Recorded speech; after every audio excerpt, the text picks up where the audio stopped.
Hello students, welcome to my English class.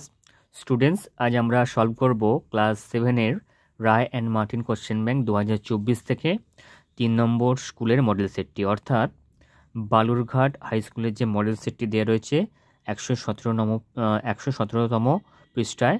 তো এই model সেটটি থেকে সমস্ত প্রশ্নের উত্তরগুলো সমাধান করব। প্রথমে আমরা রিডিং কম্প্রিহেনশন সিন অংশ থেকে দেওয়া প্রশ্নগুলো দেখে নেব। একের দাগে দেখো, read the text and answer the question that follow.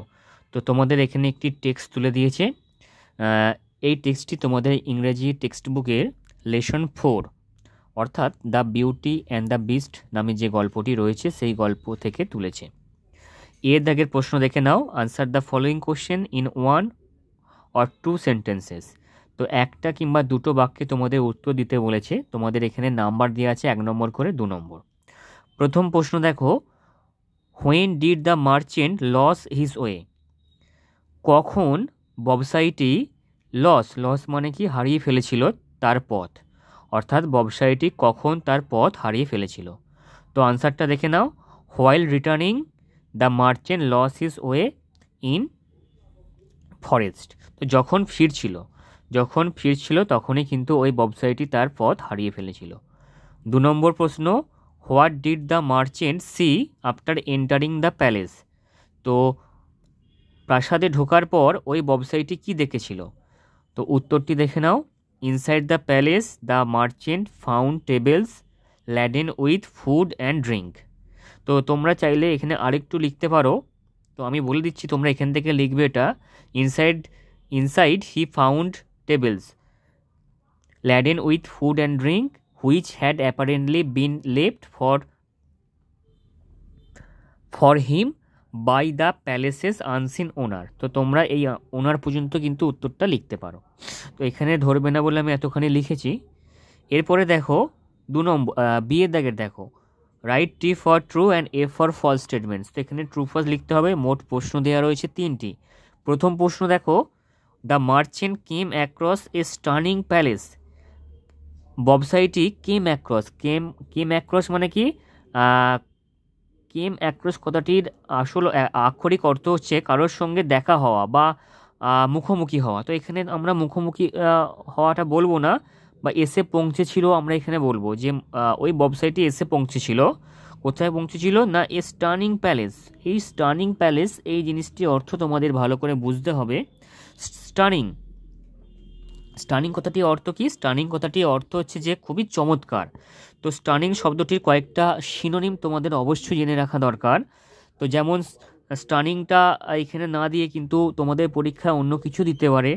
তাহলে স্টানিংয়ের কয়েকটা সিনোনিম আমি বলছি, তোমরা যদি পারো তো নোট করে নিতে পারো। দেখো, স্টানিং হবে ইমপ্রেসিভ মানেও চমৎকার, outstanding, amazing, astonishing, marvellous, splendid, imposing, remarkable, এরকম অনেকগুলো স্টানিংয়ের কিন্তু সিনোনিম হয়। তো পরীক্ষায় তোমাদের যে স্টানিংটাই আসতে পারে এখন নয়, তোমাদের হয়তো বলে দিল আউটস্ট্যান্ডিং প্যালেস, অ্যামাজিং প্যালেস, কিংবা বললো যে স্প্লেন্ডিড, ইমপ্রেসিভ প্যালেস। তো সেক্ষেত্রেও কিন্তু এটা কি হবে, ট্রু হয়ে যাবে। তো স্টানিং মানে কি, স্টানিং মানে চমৎকার, সেই জন্য এটা ট্রু হচ্ছে। আবার ধরো এখানে যদি স্টানিংয়ের বিপরীত শব্দ দিয়ে দেয়, ধর তোমাকে বললো আনঅ্যাট্রাকটিভ বা অর্ডিনারি, তখন কিন্তু এটা ফলস হয়ে যাবে।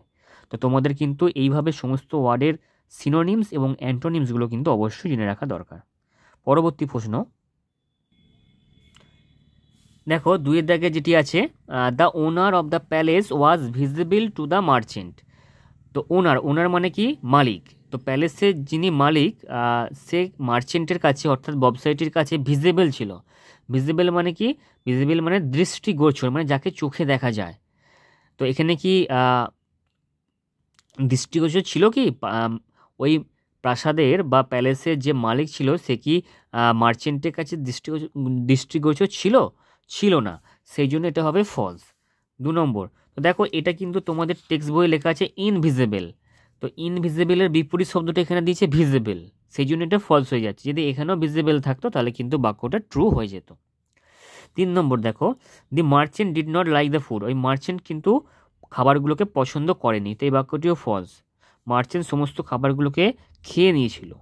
এরপরে দেখো grammar, feel in the blank with suitable article. তো এখানে আর্টিকেল দিয়ে পূরণ করতে বলেছে। দেখো mister Ghosh is MA dash MA, তো AN দিয়ে আছে, তো এখানে হবে অ্যান MA। 2 নম্বর দেখো, আচ্ছা 2 দাগের B এর দাগে দেখো write the plural form of the following. তো এখানে প্লুরাল ফর্ম লিখতে বলেছে মোর দ্যান ওয়ান গোজ, তো গোজের প্লুরাল ফর্ম কী হবে না গিজ, আর মোর দ্যান ওয়ান থিপ এটা হবে থিপস।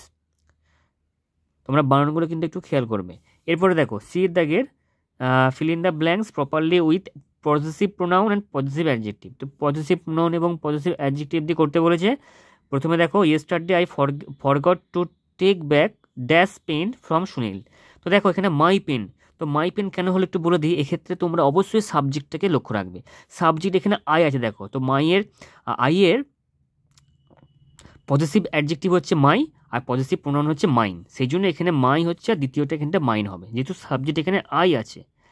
এখানে যদি হি থাকতো তাহলে হচ্ছে হিজ হতো, এখানেও হিজ হতো। যদি এখানে সি থাকতো তাহলে এখানে হার, এখানে হার্স হতো। তো এইভাবে সাবজেক্ট অনুযায়ী কিন্তু এগুলো ঠিক করতে হয়। তো আই ছিল বলে এখানে মাই এবং মাইন হয়ে যাচ্ছে।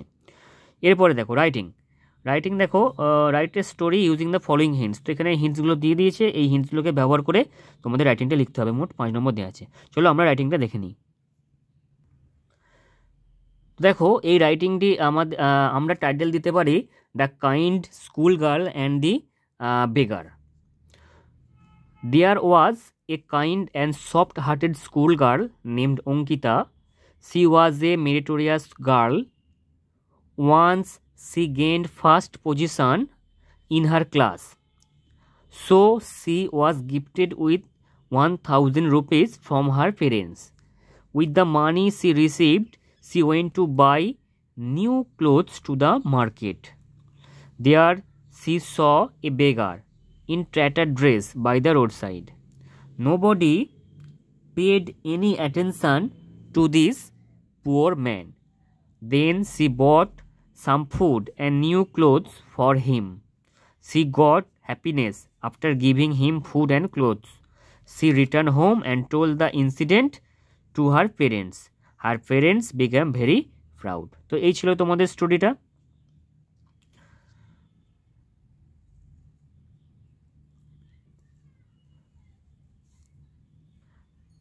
আজকের ভিডিও এই পর্যন্তই। পরবর্তী ভিডিওতে আবার তোমাদের সঙ্গে পুনরায় দেখা হচ্ছে। Thank you so much for watching my video. Please like, share and subscribe my YouTube channel.